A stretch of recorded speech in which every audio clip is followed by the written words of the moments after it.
আজ তোমাদের সাথে সুগন্ধি ঝরঝরে জাফরানি পোলাও রেসিপি শেয়ার করব। তার জন্য 2 বাটি বাসমতি চালকে ভালো করে ধুয়ে 30 মিনিট ভিজিয়ে রাখব। এদিকে তেলের মধ্যে কিছুটা কাজু কিশমিশকেও ভেজে তুলে রাখব।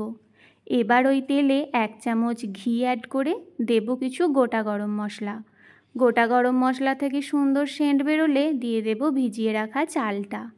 এবার চালটার সাথে 2 মিনিট ভালো করে ঘিয়ের সঙ্গে ভেজে নেব।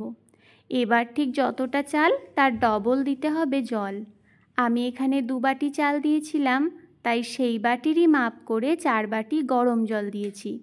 এবার পরিমাণ মতো একটু নুন দিয়ে ঢাকা দিয়ে দেব 10 মিনিটের জন্য হাই ফ্লেমে। ঢাকার যে ছিদ্রটা সেটা একটা লবঙ্গ দিয়ে দিলাম। এদিকে দুধের মধ্যে আমি কেশর ভিজিয়ে রেখেছিলাম। 10 মিনিট পর ঢাকাটা খুলে সেই কেশর ভেজানো দুধটা দিয়ে ওপর থেকে কিছু ভেজে রাখা পনিরের টুকরো আর ভাজা কাজু কিশমিশকে সাজিয়ে দিয়ে আবারও 10 মিনিট দেব একদম লো ফ্লেমে ভাপ।